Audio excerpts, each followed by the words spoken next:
Hi Year 4, hope you've had a wonderful half-term holiday and that you are rested and ready to start our new topic. So this topic is all about the science of light, and our guided read to begin the topic is a persuasive text. So we're not looking at a narrative this week or a story or an explanation text. We're looking at a new type of text called a persuasive text.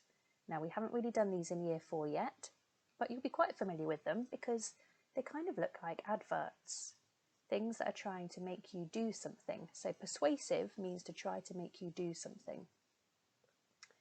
On the left of your screen, you will see the persuasive text that we are going to be working on. So this will be what we do for our guided read and our zoom in and zoom out. And it will also be giving you ideas for what you can do for your own pre-write and post-write. So you won't be writing a story this week or next. You'll be writing your own persuasive text. So I'm going to read through the text with you, and then at the end of this video we're going to look at some of the questions you might be given in your guided read assignment. But before we leave this screen, let's just have a look what we've got. So on the left is the text that we'll be looking at, and on the right is where you might find this kind of text. So here we have a screenshot from, I think it's Waterstone's bookshop, but it could have been Amazon Bookshop or Abe Books or any one of the other independent book suppliers, and they want you to buy this book from their site. And it costs £8.27 on this one, so they've really got to persuade you to spend your pocket money buying this book. Now there's lots of tricks and techniques we can do when we're trying to persuade somebody to do something, and on our next slide we will look to see what those are. So these are the features that you will find in a persuasive text, an advert in a magazine or online. And these are the kind of things that they might include to try to make you buy their product. So it begins with, does it ask questions? Now, if a text is asking you questions, it's making you think hard. And that's an important thing to do if you're trying to persuade somebody to do something. You've got to get into their minds and try to make them think about whether they want the product or not. Does it use humour? So does it make you laugh? Is it funny?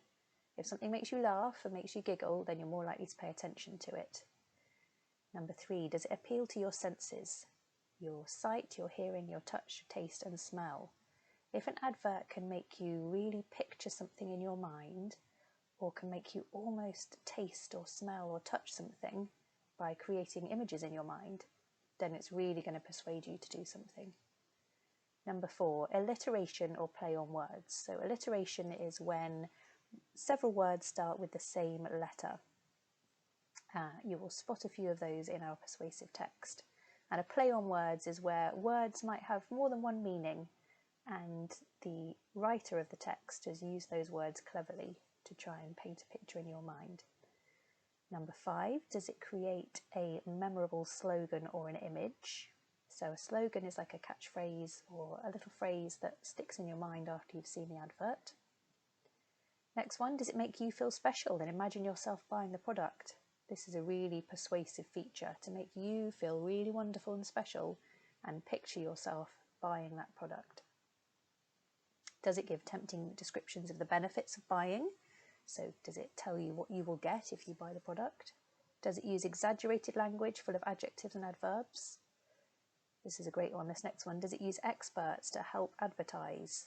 So does it suggest that somebody who's an expert in the thing they're trying to sell really agrees with this version of the product?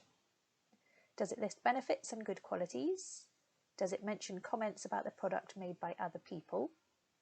And does it offer good value for money or sale prices, or maybe special offers or things that you get included?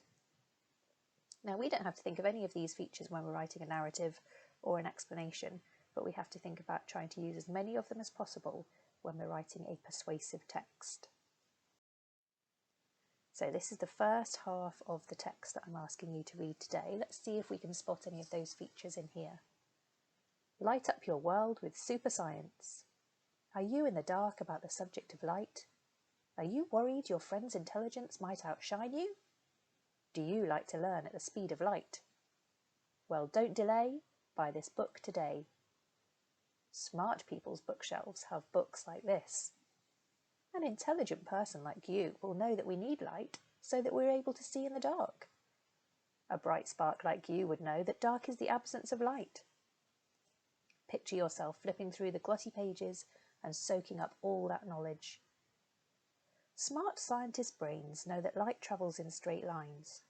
Imagine your parents' faces when you impress them with all your science facts. As you know, you need light in order to see things. Dream of the day you can flip through this book's pages in the comfort of your own home.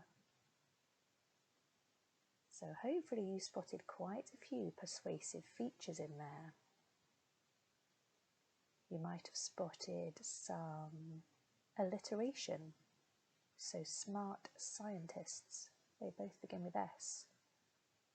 That might have caught your eye.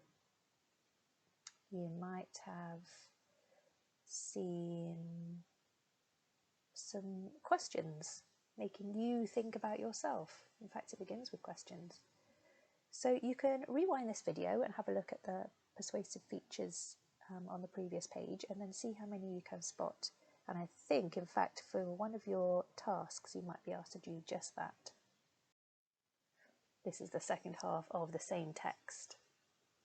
This is the best book about light I have read in my entire life, say teaching experts. Take a look at the terrific text boxes. Be dazzled by the delightful diagrams. You could shine like a science superstar. While you are stuck at school with tiresome teachers telling you about tedious textbooks, you could be reading this instead and learning all about such terrific topics as how light travels, seeing in the dark, mirrors and lenses, and much, much more. Order today and you will receive a free contents page, index and glossary. Okay, so hopefully you spotted a few more of our features in there. And now I can see a couple, but I don't want to give them away. So we've read that persuasive text together. Now these next set of questions are the ones that some of you are going to have on your guided read question sheet. So there's an example of a few different questions here. You won't get them all on your task. I've spread them out so that different children have different questions. But you might have some that ask you to choose a phrase that you like the most. So the text that we've got starts with 3 questions. For example, which do you like the most and why? Are you in the dark about the subject of light? Are you worried your friend's intelligence might outshine you? Do you like to learn at the speed of light? So you might be asked to choose one of those 3 sentences and explain why it's your favourite. Now that's going to be completely up to you. My favourite sentence might be very different to yours. I think I like the last one. Do you like to learn at the speed of light? I like that because it's got a play on words about the speed of light and the speed of learning. And I kind of do like to learn a lot, so I think that would be my favourite one, but you might have a different one if that's a question you're asked on your guided read. You might get this question: what is the text trying to persuade you to do? So by reading that text, what does the writer want you to do? What do they want you to spend your money on? How do we know it's a persuasive text? Well, does it use those persuasive features? Can you give really good examples of the persuasive features used? And do they work? Are you persuaded? Do you want to buy that book now that you've read it? Or not? If not, why not? Why wasn't it persuasive enough? You might be asked on your guided read to show where your evidence is. So that is a skill that we've been working on loads this year, and that means finding a phrase in the text and copying it exactly to prove your point. So if you think it is persuasive, you might find a piece of evidence that is really persuasive and use that to back your argument up. So what features does it have? Well, you can use that features sheet that we've looked at in this video to find the different features. Again, give really good examples from the text. And some of you are going to be asked this question: what does bias mean? Now, I'm going to give you a few clues about that. I will say this advert that we've just read, this persuasive text, is very biased. It only gives one point of view. The opposite to a biased text would be a balanced text. And you might find a balanced text on an independent review site that's reviewing books but not trying to sell them to you.